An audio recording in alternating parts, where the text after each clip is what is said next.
Hello and welcome to the Cozy Arts. I am Cherish, you can call me Cozy, and we are back in the hydroponic garden, and I'm ready to talk about what's wrong with this and what we're going to do to fix it when we upgrade this whole system by the end of the video. This was at one point really full of happy lettuce, but they all died. One of the problems that we have is there's no way to trellis this because above me is venting.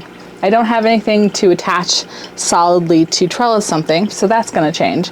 The other problem that I have a light right here that's meant for this one, but once again, we can't get directly over them, so it's out a little bit. So the stuff that's growing in the back is really shadowed. The other issue is because every single layer is directly underneath the other one, we're not getting a lot of sunlight down here. So all the lettuce that was here died. Partly, I think, because they were getting too shaded out, and also because the water is constantly moving and constantly flowing. So they were able to get their roots in the water, but they weren't really able to sit in the water, if that makes sense. So I think they needed a reservoir, and this system cannot give them a reservoir of water to sit into. So we're going to change that in the next iteration. The other problem that I have is underneath here, we have a bunch of deep water buckets. They're not getting enough light. So the new system hopefully will allow more of my big lights to get down to the plants that I have on the floor. Because I do still want to have the two-tiered system because I just have a very small space and it makes the most use of it. Wow, those are loud. This system will allow us to have happier plants, even though it's going to mean sacrificing some of the growing holes. They should have more space to spread out and be happy. Now this system was made out of scraps. It's an old system that I already had, and I just reconfigured it to make it work better for me. For a short period of time it did work better. It's just now we're going to move on because I have materials that have been sitting in my garage waiting for the day that I had the time and the energy to redo this, and it's time.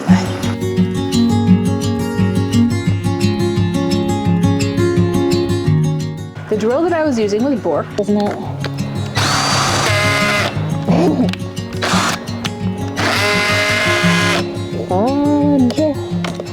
I have an old plug-in drill and it worked, but it was a pain. It's been a couple of days since I've checked in with you because I didn't have any screws long enough to work on the wood. But today we do, and I have started without you. I figured there's only so much struggling that you need to see me do. I have a 6 foot by maybe a 1 foot internal box. This is 14 inches. That will be able to accommodate my 5-gallon buckets. I want to get this up. This is for the top. I'm not sure how I'm going to do this by myself. It's going to be a struggle.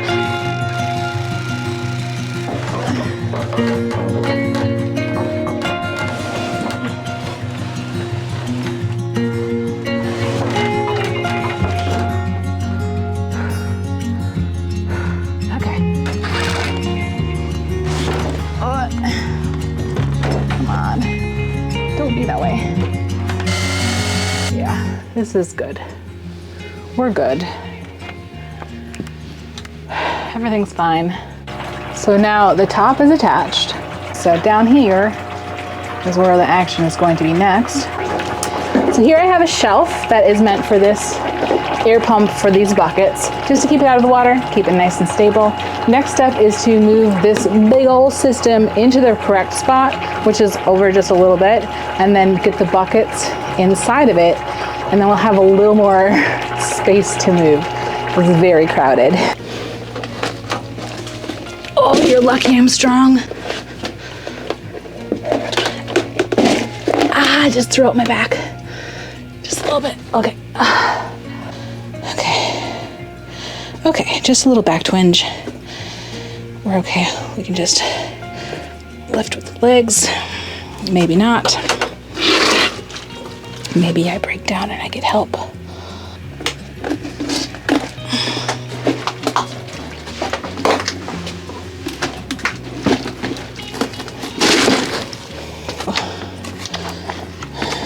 some of this can go back in and try and live a long cruciferous life.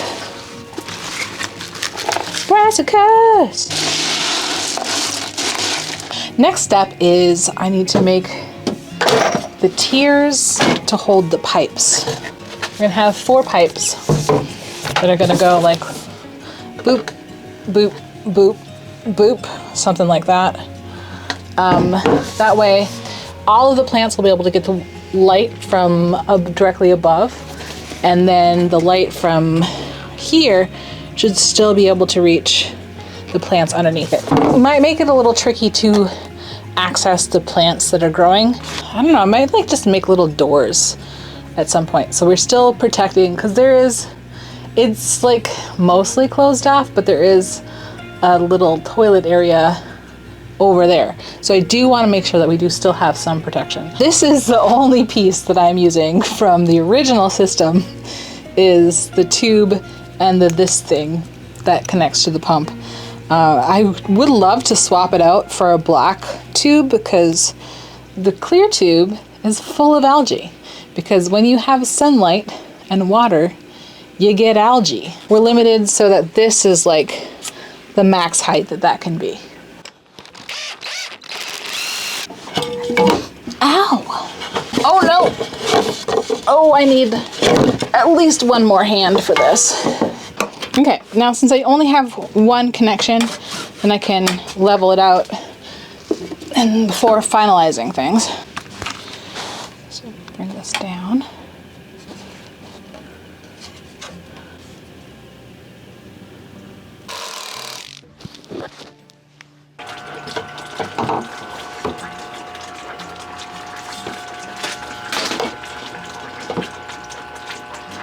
Level.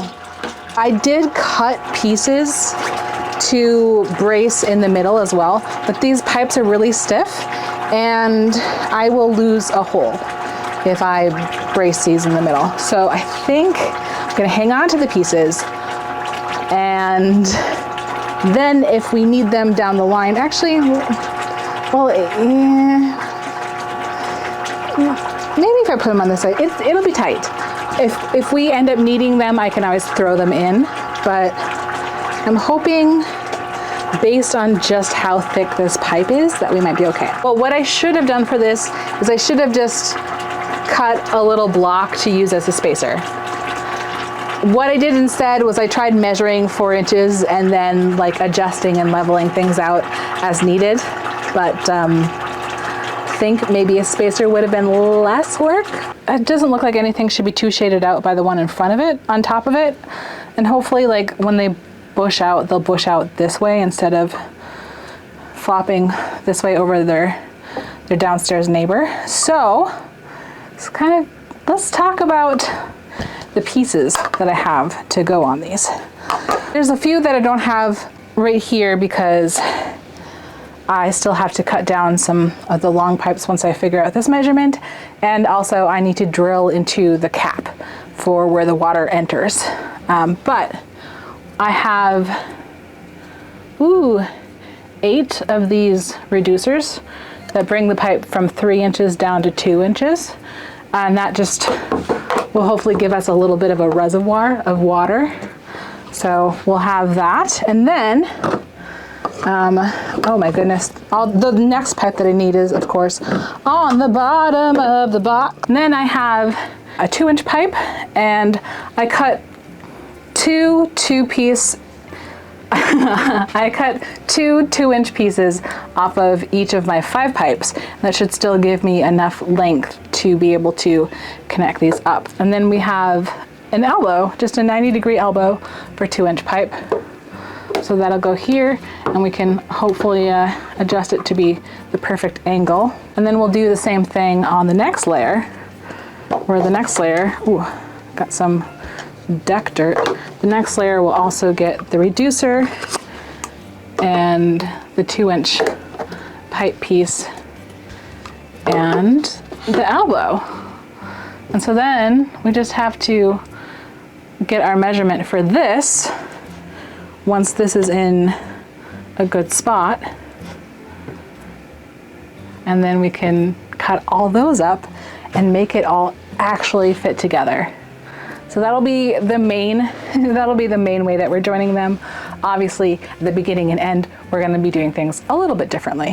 What did I do with my measuring tape?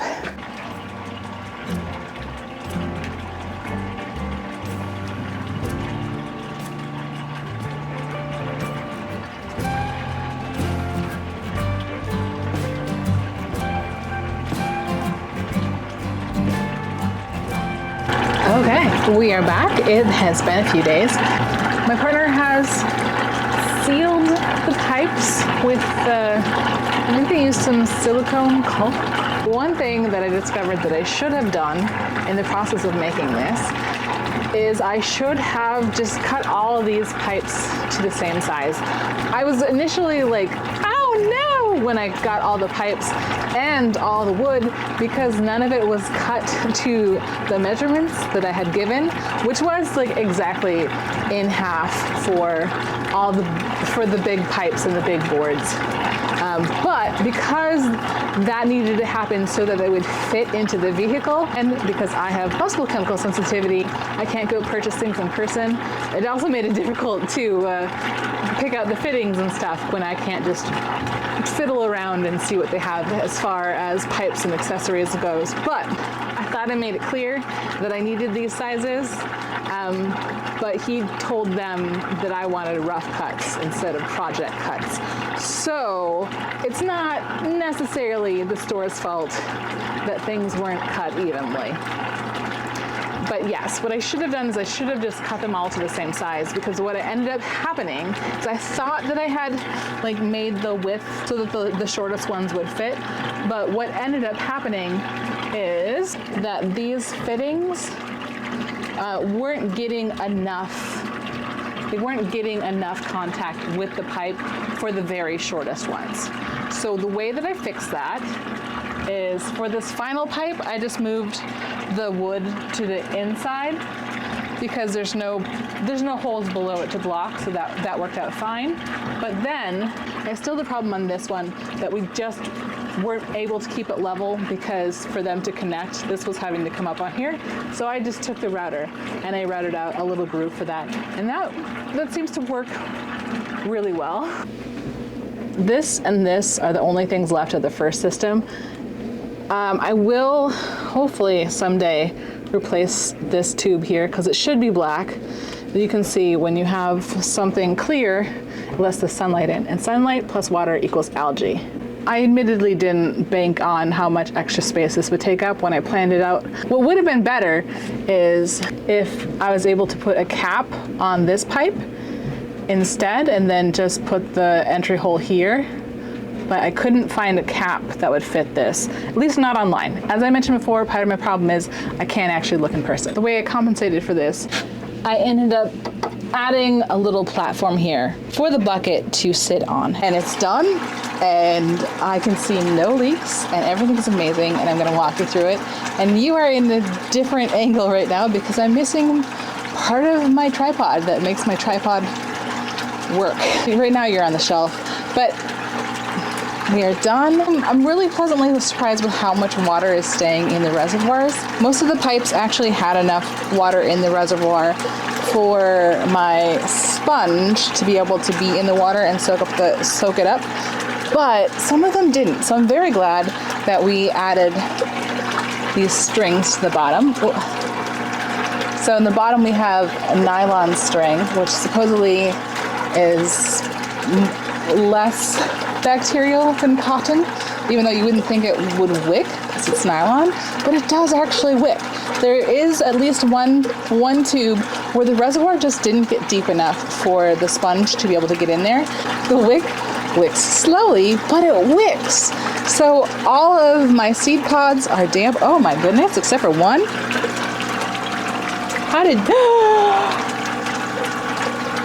I forgot to put the nylon on this guy, and it didn't wick. See why we wick? Because otherwise it doesn't get wet. But this is the only one out of 36. This is the only one out of 36 holes that doesn't have any moisture in it.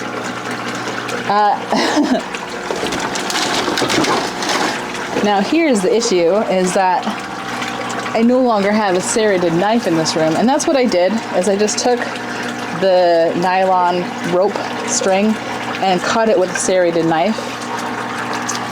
So I might, for now, just do a little swappy swap. The one on top right where the water comes in, that has a substantial reservoir, so I'm just gonna swap it. But what I did is I just wove I wove the nylon string, rope, whatever, through the basket. The baskets are from Bootstrap Farmer. I was hoping that that would mean that they'd be really strong, tough baskets, but I can't actually see any sign that these are made by Bootstrap Farmer, so they might just be something that was purchased from a third party. So I'm just gonna swap for now. Hopefully I will remember to put a nylon thing in this guy just in case, but I'll swap this. So it's just, the sponges that I'm using are from Root Power, and they come in this little tray, which is actually really handy because this tray fits perfectly in a 10 by 20 tray. So I can just put this in a solid tray and flood it and pre-start things. If I am organized enough to pre-start things, I can pre-start these in this tray. The other option is that Bootstrap Farmer does sell an insert that goes in a 10 by 20 where you can put the cups, but it's kind of money I didn't need to spend, so I didn't spend it, because I spent a lot of money on the pipes and the wood. Luckily, I already had the lights, so I didn't have to buy those, and I already had the bucket and the pump, so I didn't have to buy those. And I technically already had the sponges, so I didn't have to buy those, but like buying the cups and the pipes and the wood and the silicone, I guess, but I don't know what my partner spent on that. It was a lot. I don't know if I can do the math off the top of my head because I don't remember what everything was. And I'm also sure that everything is more expensive now, but on the other hand, it is more important than ever to have some degree of food security. So hopefully this will help my family be able to supplement their food with lovely fresh food, even in the dead of winter. So it's important, it's important, but my God, was it expensive. Oh my goodness. See, this one is wet already because the reservoir is so high on this pipe, but that's great. This is all functioning so well, and I don't see any leaks at all, and I'm really excited about it. Initially when I remember when I showed you the tube and it was super green and full of algae. When I initially turned it on, oh my God, the smell. When I initially turned it on, I was just getting a trickle, so I had to like clear out the algae. I didn't think that the algae was like actually like acting like a clogged artery, but it was clogging the artery, so I flushed that out. Now the tube is clear, and I think I might just wrap maybe a masking tape around it to block the light to keep that from happening again, because yeah, it's all flowing great.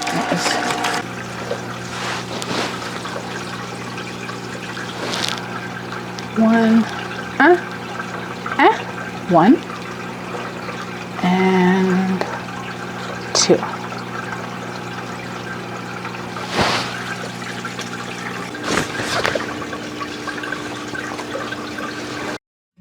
I wasn't able to get an angle that really showed you what my system looks like, so I did a little art so you could see it a little bit better. This is not exactly a scale because the system is 6 feet high and 6 feet wide. Now the pipes themselves are only 5 feet long, and this was mostly due to budget because it allowed me to get 2 pipes out of one 10-foot pipe versus having to buy 4 10-foot pipes and cutting them down to 6 feet. It's just twice the price, and the pipes were adding up. But one of the best benefits out of having this a little bit shorter is I always wanted to have the space for a taller plant, maybe some 1,000-head kale, maybe a purple sprouting broccoli, but I wasn't really able to provide that with a good trellis. Because the system is 6 feet wide, I've got an overhang, and I can make a trellis to support a taller plant. I used a 2-inch hole saw to cut holes every 6 inches. You could of course squeeze this tighter if you want to have more plants per pipe. I have a few different hydroponic systems. Some of them are much smaller, some of them are bigger, and I've noticed that the happiest plants have the most room. The bottom 2 layers I planted just with lettuce.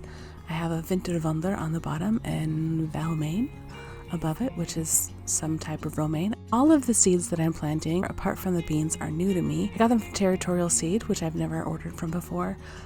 They all sprouted well. They seem to be doing well. My only real complaint with them is that their packaging, their seeds, everything had a very, very strong smell. It was very difficult for me to work with personally because I have multiple chemical sensitivity. The top 2 levels, I split the 9 holes into groups of 3. So I have 3 of a mini cucumber, 3 of a mini pea, and 3 of a bush bean. I'm not sure how they'll all grow and play together. My hope is if they need more space, they will flop to the outside versus blocking the lettuce, but we will see how that turns out. And on the top row, I have a mini tomato, got a jalapeno, and a mini sweet pepper. It's been about 2 weeks since I planted the seeds, and everything has sprouted, everything is growing, and the system is still working really well, and I'm really excited.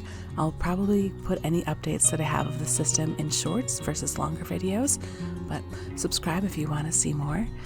Mostly I do craft videos and art videos, but I'm always excited to show off my garden. Thank you so much for joining me today. I'll see you next time. In the meantime, keep it cozy. Bye.